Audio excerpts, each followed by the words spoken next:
Oh, ito guys, ano na ngayon, alas 3 media at tayo naman ay magpapakain na. So ngayon ay nakakuha tayo ng kulang-kulang sa apat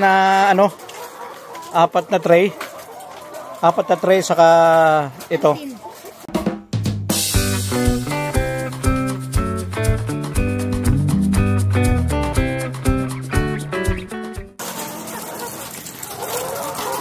Solo flight ni Bulontoy.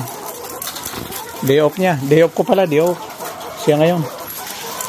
Sabi sa akin ni Bulontoy, siya muna daw magtatrabaho at magde-day off daw muna ako. Kaya siya ngayon. Solo flight niya ngayon. Tama ba Bulontoy? Tayo magpapakain ngayon? Opo. So, ano? Mga ilan kilo ang papakainin natin ngayon? Ilang kilo? 10. Yung ba araw-araw ba? Ganon?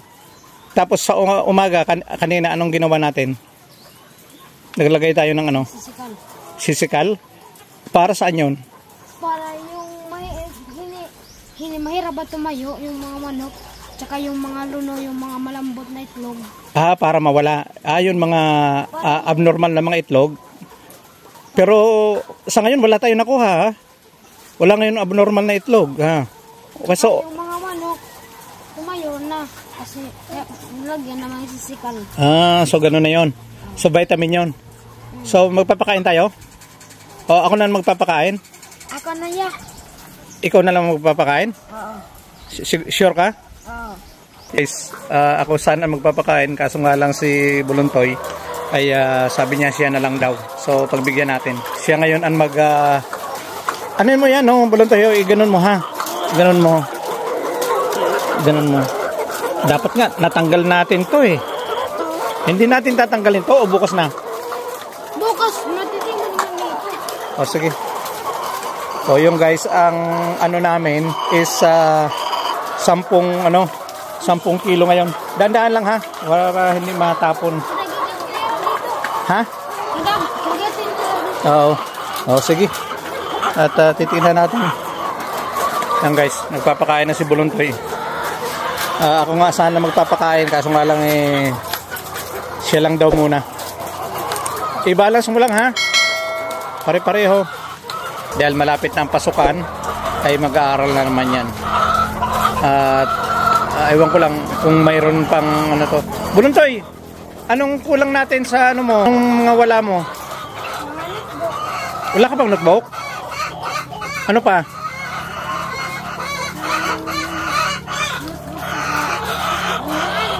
Oh sige, di, mamaya na lang pa natin pag-usapan. Sige, ano mo na lang muna.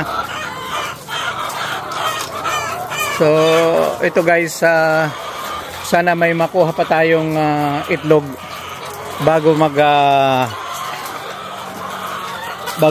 alas 6. At kasi kanina pagpasok namin may nakuha pa May nakuha pa tayo eh. At titingnan natin kung ilan pa makukuha natin maya-maya. So ngayon ay pinapakain na ni Bulontoy. Mayroon pa Ito. Meron pa. So kulang na lang tayo ng 12 para maglima.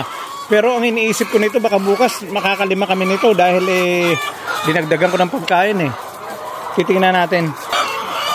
Sipag kong batang ko eh.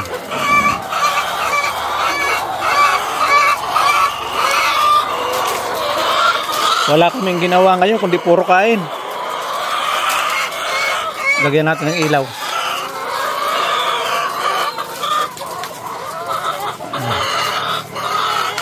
Para makakita sila.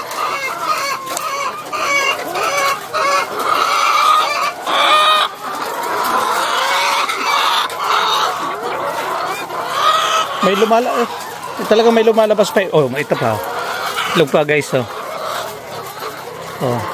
bago. So kulang-kulang ito. Padagdag pa ng padagdag guys. Sana nga makaano tayo ngayon.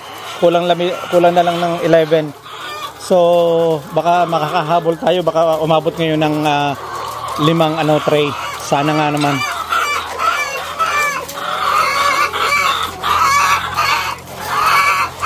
ano talaga. Sana umabot pa. Sana mayroon pa. May makuha pa tayo. So mas mataas ang harvest natin ngayon kaysa kahapon. At sana tuloy-tuloy na to. So yun nga ang ginagawa ko. Maya-maya lang, continuous na yung ano nito, yung ilaw.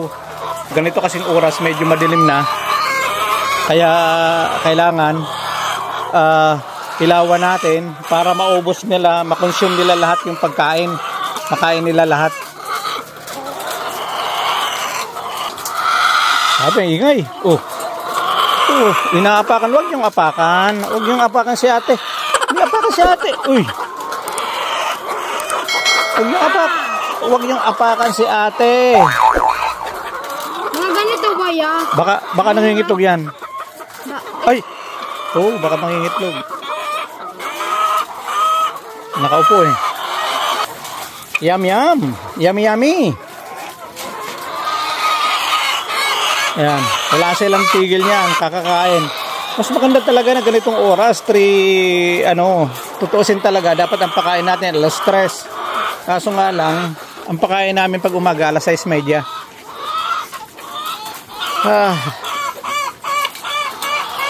Alas 6:30. Ito nga ang inaano ko rito.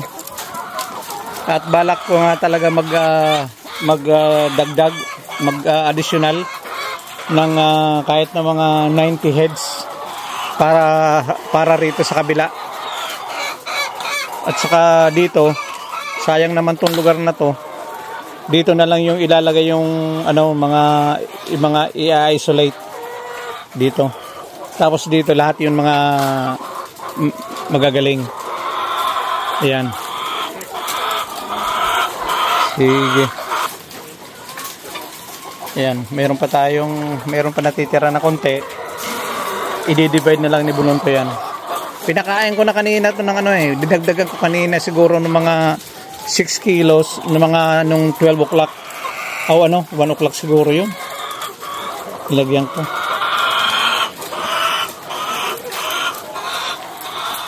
Ito guys, pagkatapos magpakain ni Bulontoy, nagano siya ng ipa. Naglagay. Kaya tinatabunan lang namin ng tinataasan lang namin ng ipa ang mga ite para bukas ay ito tatapon na namin to. Maglilinis kami bukas na ma-disinfect para maalis kasi yung mga ganitong mga manok mga masiselan eh. Kaya nga ang gusto ko makapasyal-pasyal man lang ako sa may mga namag-RTL para makita ko yung mga ginagawa nila. Siguro yun ang pinakamagandang gagawin natin, na papasyal tayo sa namag-RTL para masilip.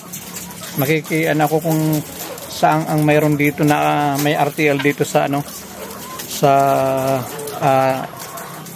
Abuyog or sa Tacloban,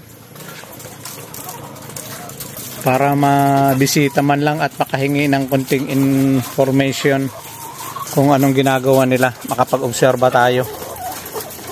Ay, mauubos na rin lalakas kumain guys yung isa ito tulog na. Hoy, wake up, pick up ka muna, kain ka dyan. Kulang-kulang sa 5 ang nakuha natin ngayon, which is pareho lang kahapon, pero dahil alas 3:30 pa naman, may nakukuha pa naman kami itlog. So titingnan natin mamaya kung ilan talaga mga kasi minsan alas 6 nakakakuha kami. Siguro hindi aabot ng 5, pero okay lang. At obserbahan natin bukas ulit, kung i-update natin bukas kung ilan makukuha natin guys. So hanggang dito na lang muna yung update natin guys, at maraming salamat at thank you po for watching, at pakisupport lang po ng ating channel, okay? At i-click na rin yung bell button para palagi kayo ma-update sa mga RTL update natin, RTL video. Okay, so goodbye for now, at God bless po sa ating lahat. Bye!